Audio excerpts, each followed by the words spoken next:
Hello everyone, this is Dave Matthews with Lunenburg360. We're here with John Dupre, a longtime resident of our community and a local historical wonder, I think. Had a lot of experience both locally, nationally, and internationally in the service as well, doing all sorts of interesting things. So we thought we'd grab some local history and hear some stories and hear some information and just have some fun. So sit back and enjoy. I know we're gonna. John, how you doing? Doing good, fine. Glad to see you guys. Yeah. It's, we're excited to be here, and I hope we can do a few of these. When Mr. Matthews,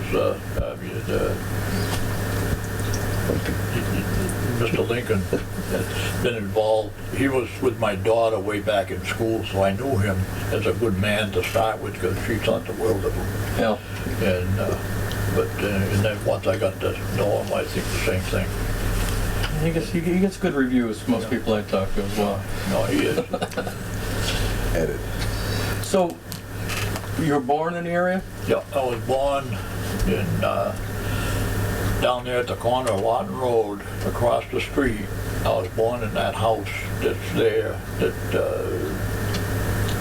I don't know who lives there now. But then my dad built a small house on the side of, where the big house on the corner of Lawton and 225. Okay. So you grew up in Shirley? Yeah, I was born and brought up right here. Yeah. Okay. I went to Shirley schools, to the center school, then I went to the Laurier White School, was almost brand new at that time. And then they had the 7th and 8th grade at the village. And they had the 1st, 2nd, all the way to the 6th grade in the center school. That's where I went with Miss McGee in the 1st grade, way back in 1935, 36. And they were building 225 at that time because it was all mud. That was a dirt road then. Really? They said, that's what they told me. I don't remember that. But they said that George Pierce is the one that started the bridge at West Groton and dug that and built that whole road all the way to 2A, Okay. which is 2A now. But that was Route 2. Was the mill there at the time? Or? Oh yeah, the mill was there, and my dad went to work there at 36. But before that, he worked in Fitchburg, and then he worked at Fort Devens. Okay. Okay. And then I've always been at Cook Farm, and I've got the tractor that they bought brand new when they got rid of they had 2 big white horses, and they sold the 2 big white horses and bought an old brand new at that time, a 1948, and I've got that, and I go right out there, put a battery and start it right up. Really? I found this up in, like I said, up in New Hampshire in a snowstorm. And I went back about 2 days later, started it up and drove it on the trailer. And the guy said it had been sitting there about 7 years. Really? And the oil pressure right at the top of it starts running and runs through it.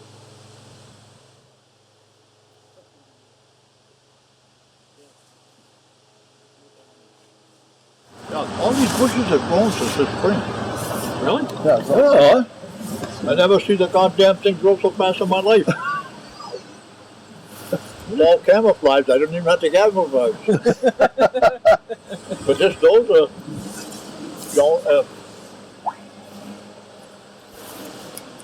Margaret and I went and got this the day of the fire when the guys got burned over in Worcester. Yeah. I went and got this.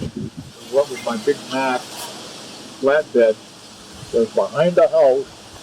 And she had to stay in the Mack, and she backed it in because she couldn't get out of the cab once she backed in. She couldn't open the doors. That's how much room we had in between the houses. Yeah.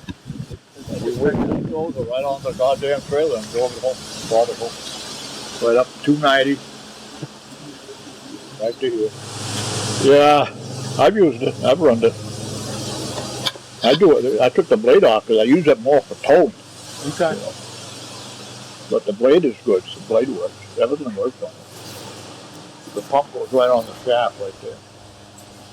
But everything goes on when you put the nose on. And that radiator, you don't want to buy that radiator.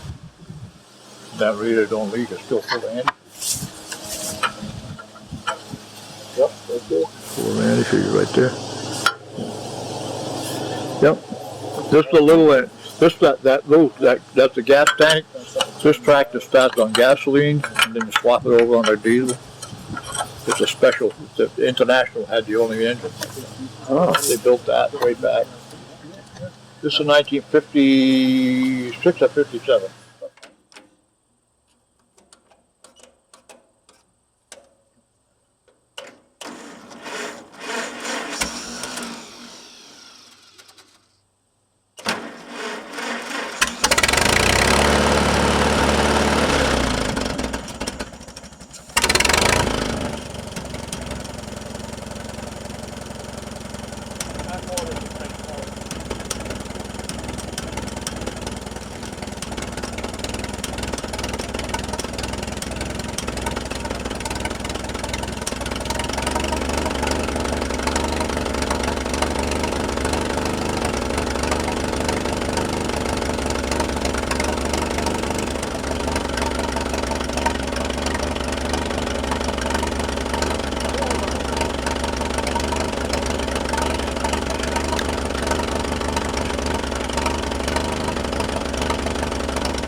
These were made special, and Levine had both of them, this one here, but I just found this one. This was down in Acton, and they called me, and I bought this one too, so I got both of them. But that one there is the original one that was at Levine Farm, brand new, and they had a problem. It was sent here by mistake, because these are tobacco tractors. That's why they're so high, and they can go over the plants to cultivate them without touching the plants. Go down between the rows. Okay. Those wheels, you can slide them in and out manually. You got to loosen them up, but you got to set them for the roads that you've got. And that's got power steering. I've had that. I've driven that since it was brand new. And that's got 7,100 and some odd hours on it. A little over 7,000 hours. And this one here don't have any. It was parked behind the barn, and it was brought here to up into Westminster, and the guy called me, and I went up and got it. I bought it, and it's the original sheet metal, and it's not rusted. It's still got paint. And that was the second paint job my son did many about 12, 14 years ago. No, I've been with Cook's Mill, like I said, way back when I was a kid. Well, I was always brought up on Cook's milk since I was a baby. Yeah. Yeah. He was gone by the time I got here. Yeah. Sadly. Yeah. Yeah. But no, and my son, Green, and used to help Mrs. Cook and stuff when she was little. She used to be down there. Joan did. My wife took care of Archie's wife. Okay. Joan took care of her when she had cancer before she passed away up on the hill. And she was a bitter person, and Joan said, you know, and of course Joan knew the Cooks, and I, like, because of me, that I knew him so well and all.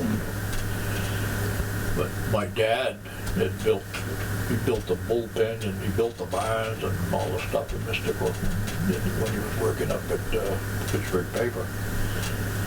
My dad was a very smart man, very smart, and he only had 4 years of school. Oh. His father and mother died. His mother died first, and then his father drank himself to death. It didn't take him long. And He ran away from home, and he was in an orphanage, and his sister was in the orphanage, and then he went back and kidnapped his sister out of the orphanage and brought her to Lowell. And that's where my dad was, and he lost track of her. Back at that time, there was no telephones, there was nothing, you know, Right. so you don't know where she is or whether she was alive. My dad lived to be 84 years old, and he had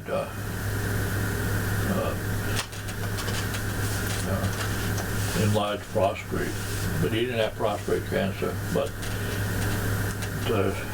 back then they didn't know what they were doing, and he bled to death.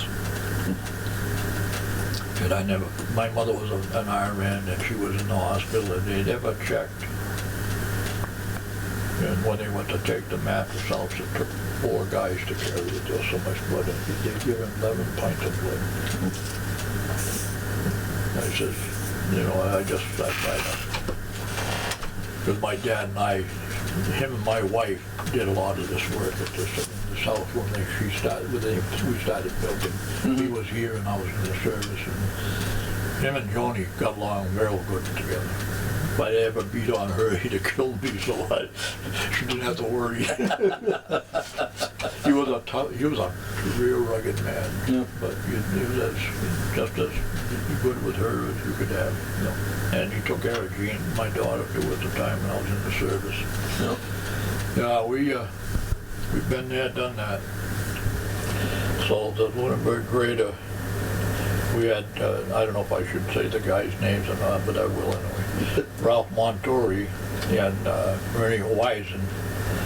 Ralph was working as the highway superintendent, and Ernie was his mechanic. Well, they had an idea. They had a problem with the grader. So they took it apart and put parts in 5 different buildings because they wanted to get a new grader. But Roger Bigelow come and got me. You went and found him? No, but yeah. I went and got all the parts, put them together, and Larry Wanham was with me as a kid. He was in high school. Yeah. And we put it together, and the snowstorm was coming that night on a Sunday night. Was that 1953? Yep. Okay. 1953. And I went out with the grader with the wing, and I pushed back. As soon as Larry and I put it together and started it up and backed it out, put the wing on, I went down the road, and I went to Whalum. I did Route 13 between the Playhouse and 2A, and I did Whalum Road from the intersection there up to the center. And then I went down Lancaster Avenue. And then where the hell did I go from there? Lancaster Avenue. Then I went down Leominster Road. Okay. And then I came home because I'd been working for 24 hours a day and that. But then the grader, then Alec Salby was running the grader, and he ran it, and I ran it too. Okay. We ran it. We opened the road up. They couldn't believe it that they put it, but they were hoping. Of course, they didn't know me, and I didn't talk to nobody. How Roger came and talked to me. I was working out in I was in the military, and I was at Fort Devens, and okay. And I was home, so and I went and I started up, put it all together, and ran it, and it ran right up until I was at Keating's just before I retired. But it was a Galleon 102, and it was a 1944, I think. I'm not sure. One of the first diesels that had an international 4-cylinder gas diesel. Okay. Started on gas and swap it over, and they still do that today. Huh. So that was still running? It was running right up until it was down at Keating's. When I was working there, I ran the big mining shovel at Keating's, and I ran everything they had, the cranes and all the bulldozers, and put all the stuff together. And I worked on a lot of stuff that was there. Al Landry was the chief there, and I was a threat to him. He didn't like that too well, but how this all started, I knew his uncle, Reuben Landry, from Shirley. He was a fire chief during World War II when I was on the fire department as a kid from Laurier White School. And, How old were you? let's see, that would be 1940, I was about 16 years old. Okay. So you're a firefighter in town. Young. Now, did you work, you were DPW or road crew, was that locally? I mean, you were in Lunenburg, right? Yeah. You didn't do that in Shirley? And I was in the military at the time. Okay, well, so World War II? Yeah, right at the end of World War II. Okay. Yeah. And where'd you serve? I served in this country, then I was in Germany. Okay. Okay. Now, when you were a kid, you built stock cars as well? When did that kick in? He's got pictures of them that I built them. Yeah, I built my own. Yeah, I built my own stock cars and raced them up at, I raced at Hudson, Manchester, and at one in Connecticut, I think Thompson, Connecticut. I only raced once or twice down. And I raced at Westboro. Okay, yeah. And I raced. I used to go there when I was a kid. Yeah. Now it's a shopping mall. Yeah, right. Yeah. No, there's pictures of me with the racing cars. And I met my wife Joni when I was Joan Demont from Pittsburgh, and I married her afterwards anyway. But she used to have to come and get me out of the hospital because I was always in the first 10. I always mixed it up. They'd pick me up, throw me in the ambulance, take me to the hospital, and then they'd call her on the squawk box, you know. Come get your husband, he crashed again. No, I wasn't even married to her then. I was just thinking that she was my girlfriend, you know. She's still married. And she's still married, yeah. She was quite a girl. That's her picture right up there. It's a beauty. Yeah. I'd marry her tonight. I wouldn't even have to think about it. That's how good she was. Yeah. Her and I got along good. And very good. And she done a lot of stuff with me. So you're in the military, and then you did cross-country hauling as well? Yeah. Trucking? Yeah.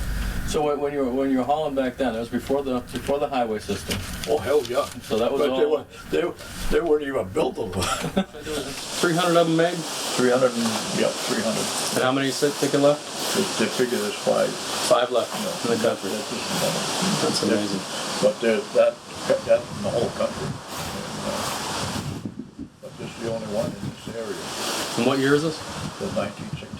65. Because I'm a Mac man. I've had Mac since I was a kid. My first Mac was a LF. It came from Maine, Halley, and Groton. And Charlie Dyer bought it, and we painted it, and I drove that to Charlie Dyer's in Lunenburg. Then I had an LF that I drove Boston, Chicago. Then I had an LJ diesel that I drove Boston, Chicago when I was only 19 years old. Yeah. And I climbed in a truck at 17 years old in Boston. You know. And the Chicago, Illinois, and you know what they told me? You go out Route 2 and keep going west. Man. And I did. How long did it take you to get to Chicago? They grounded me. Took me 3 days. I went out and come back in 3 days. Without highways? With that highway. Jesus. I had a big Mac, and I come back, and they says, park it. Yeah, I mean, that's just under 1,000 miles, even today, to do that. It was 1,200 miles away I had to go. Okay, yeah. So that was additional on all back roads and all, nothing good, nothing clean. Then I almost shot a state trooper out in Indiana one night. I'm sleeping on the side of the road, and I'm sleeping. I put the 2 flares out so nobody run into me, because that was before there was highways or anything. Yeah. Some guy come up and banged on the door, and I come up with a 45 right in the state trooper's face. He said, "Hey guy, it's all right." He says, "I'm just checking to see if you're okay." But he says, "I can see you're all right." He says, "And when I go back by here in about 2.5 hours, I'm going to just blow the horn." I didn't say a word. I said, 2.5 hours, I'm going to be the other side of it. But I was all alone. I was just barely 18. Yeah, that's young. I mean, you couldn't even do that today. Yeah. The hell I couldn't. Well, you could. I would, I'd do it. The company wouldn't hire you to build. Let me rephrase that. I never even told them. They never asked me how old I was, and I climbed Really? in the truck and I went west. Wow. Well, today with all the insurance and whatnot, you'd have to be like 21 now. So hijacking, is that something you ran into back in the day? Oh, yeah. Yeah. That's how come I carried a full loaded 45, and I knew how to use it. Huh? So it was after you were in the service or before? Before. That was Well, when I I tell you, you was were 17. Yeah. Okay. So what's your, you had some history with training guns and Oh, yeah. sharpshooting or marksmanship or? Yeah, I taught firearms, and I taught, I'm registered to the NRA, and I do for the state of Massachusetts. I teach even today. I Really? teach guys how to shoot. Yeah. Okay. Now, will you do that here in town at the? At the Lunenburg Sportsman's Club. I helped Charlie Dyer, and I built the Lunenburg Sportsman's Club. Okay. I worked for Charlie Dyer, screening sand where the pistol rifle range is. Okay. All right. And so I've done, you name it, I've done it. And Charlie was one of the best men I ever worked with. Yeah. He took me as a 17-year-old and taught me what I know today about welding and heavy equipment and shovels. I worked on the big shovels with him and that, and John Chalmers from Groton, and then there was Stanley Swicky from Whalum. He was a truck driver. But John Chalmers used to run the big low bed and run the big the old truck for moving the shovels around. And of course, back then we didn't have the power of the brakes. When Charlie first started, he had one Ford in the front on the big four-wheel trailer, and we used to move those half-yard shovels, and they were heavy. And had two Fords pushing in the back, side by side. We had a big plate in the back. Really? And we used to take that, and we ran that, a lot of that. We built a lot of our own stuff, and like you just did there about the standard. We took Model A rear ends, cut them off, and welded the axle short, and made a spinner with a little hopper box on top of it. Yeah. And we opened it, we had a scuttle in the tailboard of the truck. That was the first Sanders we had for Route 2A Really? here, when it was Route 2. And all the trailers and everything from Boston to Keene or up that way all had to come up this road, that route over here. Yeah. And I worked for Peter Salvucci from the Concord Rotary to Fort Devens, but I didn't work that whole distance. I stopped just about 110, and I went to work for Montouri Construction. That's when we built the John Fitch Highway. Okay. So you made your own equipment, you made your own tools. I mean, and the Sanders didn't exist at that time, so you guys just No, they didn't even have one. We used to throw it out of the back of a truck with a shovel. Two guys. Yeah. And you know Eddie Dion. Well, he remembers me doing it. He said, I remember when you and John Chalmers and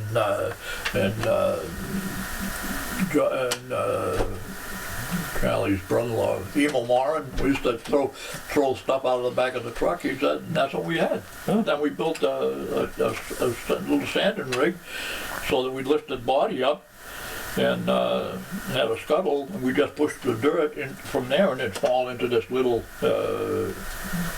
whirligig sander, and it would sand the road. We used to go all the way from down here at where 2A runs to the Shirley line. Mm-hmm. We used to turn around right there. That used to be Joe Honors. And we used to turn around. There was a gas station there, but the place, the building is still there. And we used to turn around there and go back to Pittsburgh and turn around at Bowtell Street. Really? So, like, how much sand could you get in that rig, and how much could you cover? Could you cover the whole strip, or would you have before refilling, or? No, we'd have to come back to the garage, and we had a stockpile. Originally, the sand pile was right across from Chapdelaines, in that little where that little road is. Where they have that. There was a road there, and that was state-owned. That was the old Route 2-way. There were two at that time. And they had one of those putt-putt with a two-cylinder engine, air-cooled, and it had a belt seed, and it would just, we'd have to shovel it into the hopper at the bottom, and then we'd load the truck with that, and we Really? did that, yeah. That was how we did it in 1948. So, I mean, The you can, winter of 40, it's the winter of 47, 40, spring of 48. so we can consider what the equipment that's out there today, Oh, you know, yeah. the town buys, and you know, that, Yeah, well, I everybody understand. uses, you know, as a standard. Yeah. I mean, in that short amount of time, because to me that's a short amount of time. It is. 40 I acres today. understand, yeah. I mean, just the steps have been made. And it all started with guys making their own Yeah, spreaders. making our own. Yeah. Oh, yeah, because we used to run 2 trucks, because then after we put 2 trucks on, I had an old near 41 Mack that me and Hallie used to haul reels from Thompson's sawmill down here in West Groton to Boston. Because that was, we used to put all the cables for the power lines on that. Okay. They'd wind up, and they were big, they were sometimes as big as that door. You know, and, no, then we, I ran that truck, and I ran that as a dump truck, and I put a snowplow, and then, of course, like I said, we built them sanders, those little sanders on the backs of them and that. Now, were the snowplows still made of wood at that time, or you? No, they were made of steel, but Okay. they were not as good as they are today, but back at that time, they did pretty well, considering the roads weren't the best roads to be plowing on either. Right. Yeah. I think we're returning to that mode right now. Because I've seen the Lunenburg Hill right here in this side of Lunenburg. And the snow, the drip was over the top of over the height of the Max cab. Really? Yeah. We used to we ran bulldozers right down the road to open them up. Wow. And we had to push the stuff off with that. There weren't even any cabs on the dozers. Charlie went to Boston and bought 3 cabs for the 3 dozers we had. And we put them on. There was no heat, but it kept the wind off of you, and you would get some heat from the engine and the transmission working. But I had like an Air Corps B-29 suit. And, Bring your own. yeah, bring your own. That's the way it was. But no, I was gone. I think it was almost 11 days without coming home. I slept right in the truck. Wow. Well, there's no way to open the road up. We had to keep that road open. That's the main road. Okay. It's hard to imagine. Hard to imagine. I think that way back, Charlie always remembered that though, and John, because John was there, Johnny Chalmers was there. Well, all them guys have passed away, and Jesus, I'm surprised I'm still here. I think you're too busy to go. You're too busy to go. Well, but no, the thing is that I've always just done it. Yeah. And Now you built John Fitch Highway, or one of the crew that did so? I had the first big dozer on John Fitch Highway, and there's pictures here in that book, in there, of when I started, when I was only 18 years old. So 18 years old, you're running the biggest dozer around, right? Yeah, you Yeah, said. nobody else could run them. Huh? They didn't know nothing about it. I don't know how come I climbed on there and ran it. I could do it just as good as that table, that floor over there. That's how smooth I could do it. Huh? Ralph Montori ain't alive, and I don't even know if Larry is, and I don't know if, because Mr. Montori, Angie was the contractor. Rigo owned the gas stations and the oil, and I worked for both of them. And Angie was a very quiet man, and they left me here building the John Fitch Highway with the brand new dozer. No, Part of that process, it wasn't just you went into a nice open field and kind of smoothed it out. You had some challenges there, right? challenges like a river? The bulldozer in the river. There was a guy from Royce, an old man. He just reached over the clamshell and grabbed the drawbar and flipped me right side up. I climbed back on, went back driving. Cranked it up and went. Okay.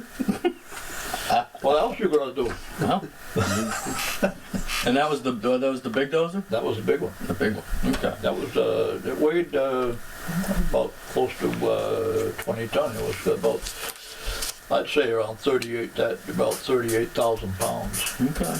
Jeez. Okay.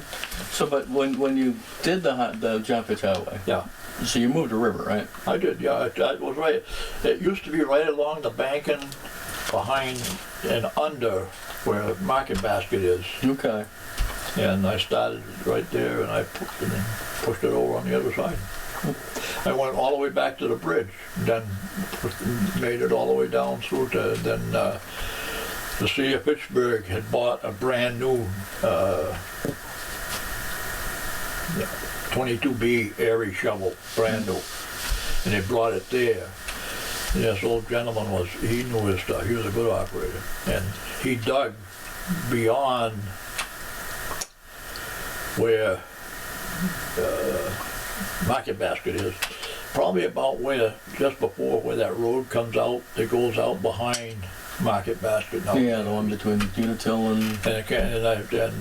Because Joe Moran owned the stuff that was down beyond that. Okay. And of course, and I knew Joe Moran very well, and I knew his son, and they knew me.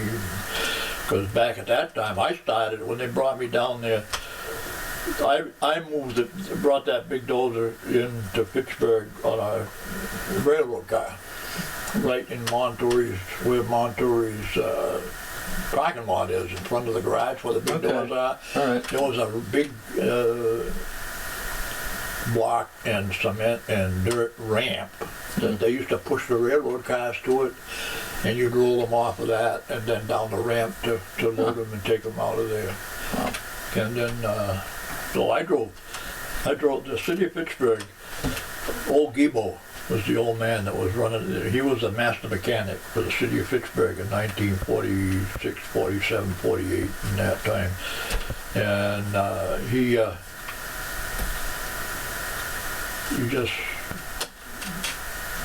come down with this, he had an old ABC tractor, an old white. Okay. And I drive up on the trailer. And it had, I don't know, 2, 4, 6, 8 wheels across the back. Wow. But that's it, was it. And the trailer was only about from here to him long. You know, it was a piece of junk. But it was all we had. The city of Pittsburgh owned that, and they had an ABC tree guy. So he comes down, and I drive on the trailer. And I look at the tires are flat. So I says to Devo, I said, you know, if this goddamn trailer falls apart going up Summer Street, I'm just backing off and I'm going up the street. I said, because there ain't nothing else. Push out the way first. Yeah, I said, there's nothing else coming that's going to be able to haul me. So that's what I did. You just drove up the road? Yeah. Did nothing like Part of it. They got me down almost to where John Fitch is now. Okay. And, so down Lunenburg Street? Yeah, right up over the hill on Summer Street. Okay, Yeah. okay. Yeah. Oh, okay. Yeah, because they couldn't go down Lunenburg Street because there was no road there no more. I was going down there to build it. Make your own. Bring your own, make your own.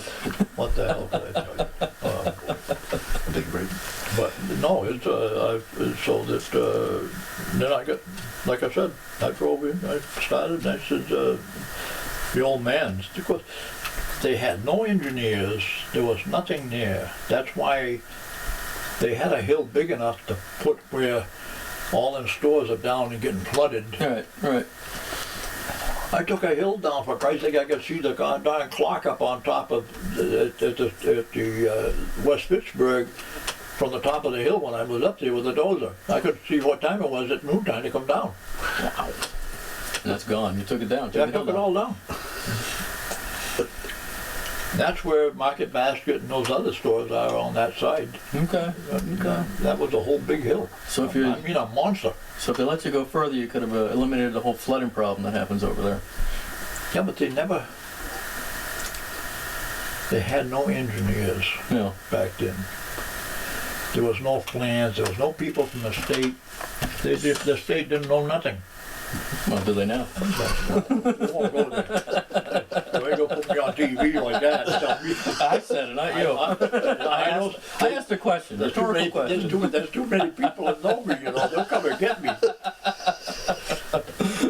But no, it's so that's, and Now, I was running Montouri's dozers after they Okay. bought it brand new. They come in, I ran that right up.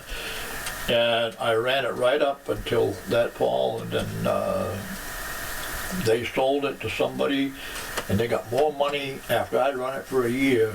The guy checked it out, and he couldn't see that it was worn anywhere, because I greased that thing every day like it was God. Yeah.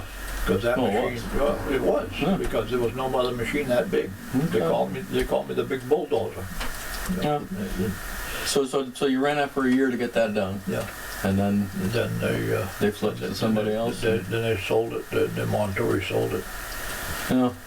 and the guy came from Boston and he bought it. I forget. I knew the guy's name, but he take one look at the machine, and he handed him the check. He had him more money than what they paid for it when I bought it, and I ran it a year. Huh?